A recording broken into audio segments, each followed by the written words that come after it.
All right, my name is Will Glenn, Durham Police Department Public Affairs Manager. We're going to give an update about this morning's downtown explosion. I want to reiterate this is an ongoing investigation, so we're giving information that we have at this time. We're going to have 4 speakers behind me. We're going to start with Durham Mayor Steve Schewel. That is S-C-H-E-W-E-L. Followed by Durham Fire Chief Robert Zoldos. Zoldos is Z-O-L-D-O-S. Followed by Durham Public School Superintendent Pascal Mubinga.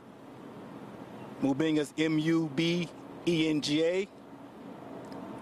And lastly, Durham Police Chief Saralyn C.J. Davis. When Chief Davis is done, we'll have a quick Q&A as well. All right, thank you. Thank you, Will. Thank you, Will. I'm Steve Schewel, Mayor of the City of Durham, and I want to say how appreciative I am that I'm joined today by many of our elected officials who are over here to my right, my City Council colleagues, members of our County Commission, our Sheriff, and others, and I appreciate them being here. This is the kind of day that you never prepare for as a mayor. It's not something that you necessarily think that you're ever going to have to face. And let me just tell you the 2 emotions that I've experienced and that I feel right now. First of all, it's been what happened today. We have to acknowledge we've had a terrible tragedy today. We've had the loss of 1 life, and we don't know, there could be more. And you're going to hear all the facts from Chief Zoldos in a minute, all the facts that we know. We have people in the hospital in intensive care. And so I feel a real sense of loss and of grief. It's a very difficult day in that way. But I feel something else as well. And that is a tremendous sense of gratitude. When I came today, when I drove over this morning with Deputy City Manager Bo Ferguson and Chief Zoldos, as soon as we understood what was going on, got out of the car, and let me tell you what I saw. I saw firefighters with their hoses as far as I am from you, fighting that fire, not knowing if there was another potential gas explosion. I saw police officers setting the perimeter and other police officers going into these buildings to make sure that people were out. I saw our EMS folks, our emergency management and EMS folks doing what they do so well, preparing to, already prepared to do the emergency work that we needed. I saw the medics, the EMS medics, who were helping people on the ground with glass cuts. I saw them helping them. I saw them bandaging their wounds.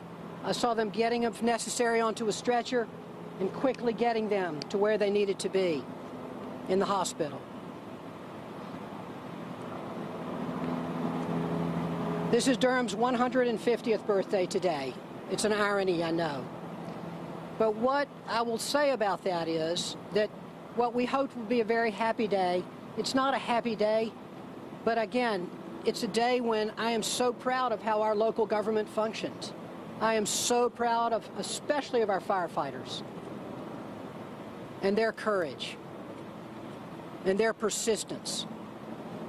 And some of you all, if you would have seen it out here, and I know some of you probably were here, and you saw our firefighters, how tired they were, and one group would go in and the other would come out, and they would be exhausted, and they would be getting ready to do what they needed to do. I saw the incredible coordination between our police chief, between our fire chief, emergency management, and EMS. And our city manager, Tom Bonfield's out of town, but Bo Ferguson stepped so ably into his shoes. And our friends from the county government were here as well. Durham Public Schools, and you're going to hear from our superintendent in a minute, calmly got all the kids dismissed early on a bus and taken to where they could meet their folks. So it's a sad day, but it's a day that I also feel a lot of gratitude and a lot of pride in the folks that work for this city and county and how well they did their job.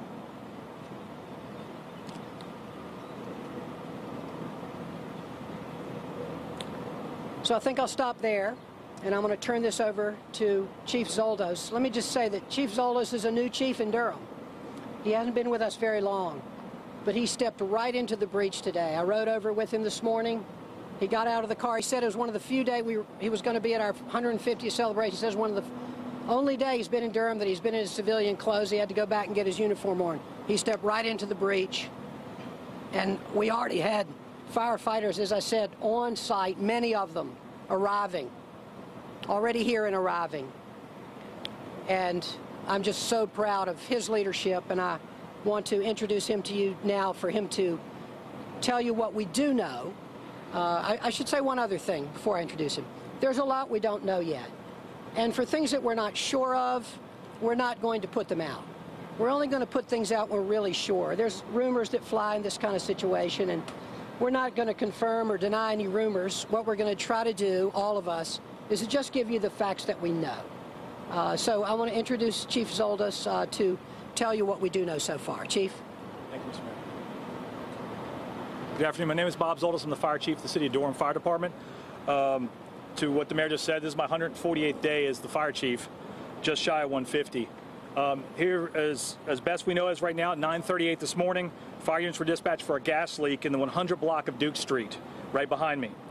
Durham Fire Department's engine company number 1 arrived to find a significant gas leak, requested additional resources, including Dominion Energy, and started an evacuation in cooperation with Durham Police Department. At 10:07, while in the middle of their evacuation of all the units behind us, there was an explosion that involved approximately 5 buildings on this block, including catastrophic damage to 1. Also of note, 1 Durham firefighter was seriously hurt in the operations during the evacuation, was transported from the scene, is being treated, and is in surgery at this time. His injuries are serious but not life-threatening.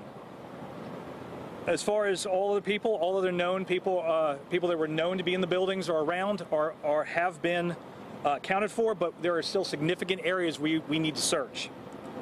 Now, there was a significant fire was started due to the blast, and damage to several structures resulted. At this time, the fires have been contained and are under control, but the incident is far from over. Units are starting detailed search and rescue operations through North Carolina Task Force 8, which includes Durham, Raleigh, and Chapel Hill fire departments. This will take some time to go through a very detailed search and rescue operations, which will include tunneling as well as delayering of the structure. This could take some time and could possibly go for a couple of days. During these operations, some of the downtown will be shut down so that we can continue safely our operations. And I'm going to pass on to our police chief right now, who are going to talk about some of those closures. Good afternoon, everyone. We prepare our whole careers for days like this, and we hope they never come. Today, I want to, first of all, commend the first responders who were here at the beginning of this incident, and under the leadership of Chief Zoldos, who is our new fire chief. We couldn't be in more capable hands. There is a perimeter set up around the hot zone area that's being worked right now by the Durham Police Department. We also have additional command posts that are set up throughout the event so that the fire department has the support that they need in order to mitigate this situation. So the Durham Police Department, in collaboration with our city public affairs, will be sending out notices to let individuals who live in this area or have business in this area, let them know when they can return to potentially retrieve property and so on. We also plan to utilize our media outlets to help us with some of these announcements. But social media will be one of the other means of letting our citizens know when they can enter this area again. Thank you very much, and I'll turn it back over to Chief Zoldos. Touch on 2 other things for you. Resources on scene right now include Durham Fire Department, Durham Police Department, Durham Public Works, Durham City County Emergency Management, Durham County Sheriff's Office, Durham County EMS. The City of Raleigh Hazmat's team, North Carolina USAR Task Force 8, which I mentioned before, North Carolina State Bureau of Investigations, the ATF, North Carolina Emergency Management, Durham Public Schools, Public Service Gas, North Carolina, Duke Energy, and Chapel Hill Fire Departments. Finally, the cause of the explosion is under investigation by the the Durham Fire Department's Fire Marshal's Office, assisted by the State Fire Marshal, the Durham Police Department, ATF, OSHA, and the State Bureau of Investigations. Thank you.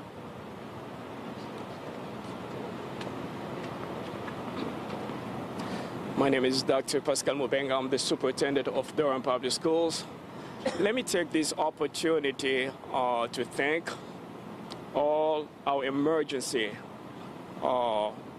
management partners as well our first responders.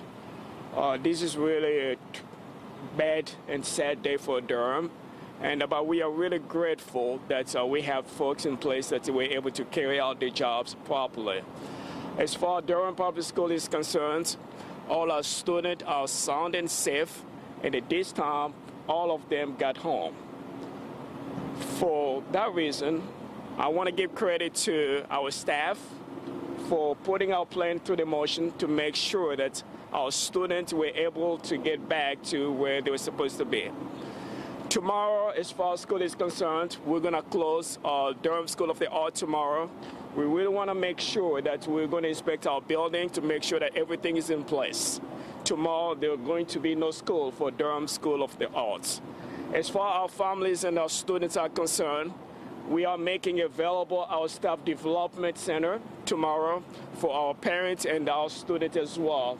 We understand that some of our students as well as our parents, they're going to need some kind of counseling, some kind of emotional support. That's the reason why we're making this center available for them. So we are here to make sure that we're really working with our parents, making sure that every student in Durham Public Schools, that they are safe. Incident like this, a day like this, we really want to make sure that we have a plan in place so that our students will be safe.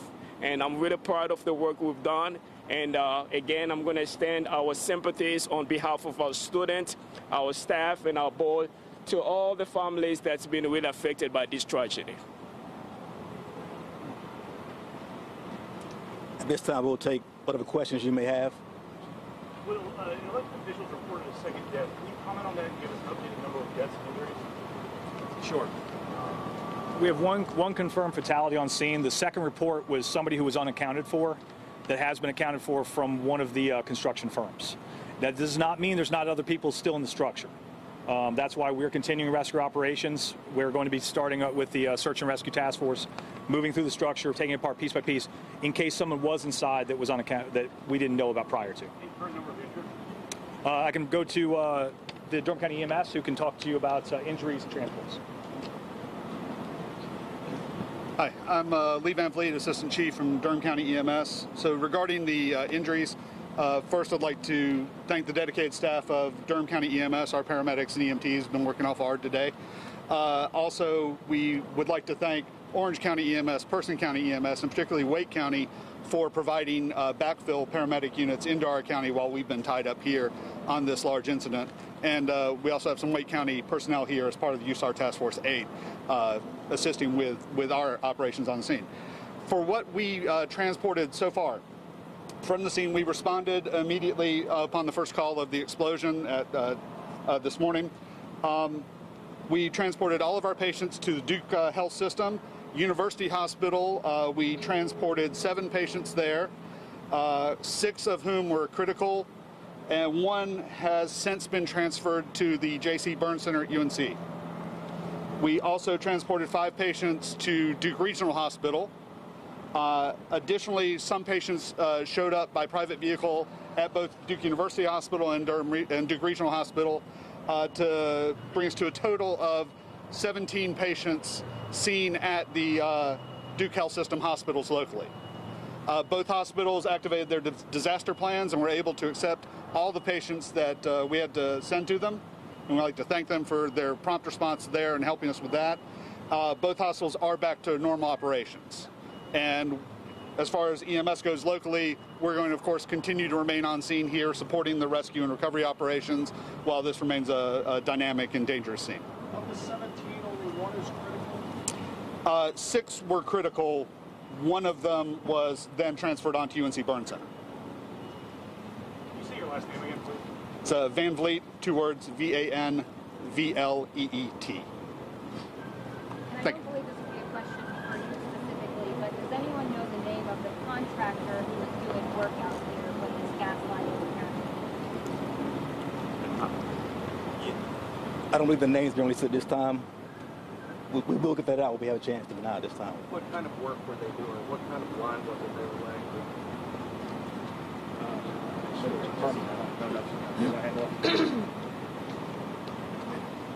Bo Ferguson, Deputy City Manager. We're still confirming the details of the work that was done. There has been utility work in the area, boring for fiber and installing a fiber network around the city. We expect that that's related, but until we can confirm that's who was on scene, we haven't been able to confirm that, so we're not in a position to release the name of who was doing work in the area. So was the city aware that this work, this digging was going to be happening there this morning? Our staff is still confirming whether or not there was an active permit in the area, and we'll release that when we have that information confirmed. Was the road closed when the leak was reported? Yeah, fire department, when we arrived, the road was not closed. I think it was just coned off for the work. But we weren't dealing with any closure, just the work was on the side. Chief, you follow up on an earlier question. Yes. I understand that there's no reports of anyone. You're hoping when you search the building you don't find anyone else because there's no reports of others. That's correct. Typically in fire rescue services, until we've searched it, and in a collapse like this, you could have had somebody who wandered into a store where the clerk didn't even know they were there. And so what we want to do is take apart the building, get down to the granular level of everything to make sure we can confirm it.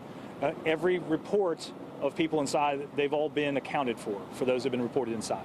It's just, that's just how we do business to make sure everyone's been taken care of. Hey, Fire Chief, can you explain the timeline again this morning? Sure. I called at 9:30 to 10:07. Yeah, let me get my notes to give you the particulars, but the time at 09:38 this morning, 9:38 a.m., fire units were dispatched. A single engine company was dispatched for an odor of gas in the area. They had arrived on scene, requested additional resources, as well as the gas company, and started the evacuation in cooperation with the police department immediately upon their arrival. And at 10:08 is when the explosion happened. 10:07. I'm sorry. 10:07. Thank you. Obviously, if you think about the numbers there, I'm extremely proud of the fire department members because I don't know how many people they evacuated and got them out of the hazard zone prior to the explosion, but obviously they put their lives on the line to do it, and I'm sure there's people they saved because of it. So. As the search starts, can you give us some sense of the magnitude of debris Sure. they're going to have to go through? Sure. It's an entire structure that's down. We have all sorts of void spaces to look at. There is cantilevered collapses, there is pancake-style collapses, pretty much every type that's from an explosion. It looks like the front of the Pentagon at 9/11 on a very, very, very small scale comparatively, because it's got the same sort of damage. It's got collapse in the middle, and it's got some cantilever debris on the side. And I say that because I was a 9/11 first responder to the Pentagon. Looks very similar. So what does that mean to us? It means we have to delayer. We have to utilize every void space to look inside as much as we can, and then we're going to start using heavy equipment to remove pieces of the building as we move forward. How many stories is that, and how large is it? Say it's in terms of square feet. Are we looking at 200 by 200? If I had to guess, I don't really know. It's middle of the city block, right behind us, probably 100 foot in front, at least 50 foot deep or so. But I can get you the hard numbers later on. But it's 2 stories and probably has cockloft or attic space as well. So it's a significant area. And again, when it collapses, all that is still there. It's just in a much smaller space, which makes it harder for us to maneuver. We still see smoke behind you. Are there still hot spots, or what's happening there? No, absolutely. There's going to be hot spots for a while. We're going to have smoke and steam for quite a while. Because as we open up a void space to get our people into search, we're going to be introducing oxygen to that. There'll be additional fires that light off. But again, it's contained and it's under control. With the ladder trucks we have here, the amount of water we have that we can bring to bear, there's no fire issue really anymore. But you are going to see hidden fires that will flash up a little bit as we move throughout the structure. Using dogs, fiber optics? North Carolina Task Force 8 is started. I don't know the technical means that they are going to be using. Typically, we'll use cameras. I don't know that any canine are here yet. We'll use the Delstar listening devices and so forth. Because there's been a fire involved, though, water and fire damage make a lot of that not as useful. So yes. Can you identify that firefighter or share any more information about his experience? What we can share is, again, he was in the middle of evacuation of people when the whatever exploded did. His family is either with him right now or getting to him, so we don't release the name yet until they're there. How long is So that I don't have for you yet. How widespread was the explosion felt for a purpose? It was felt citywide.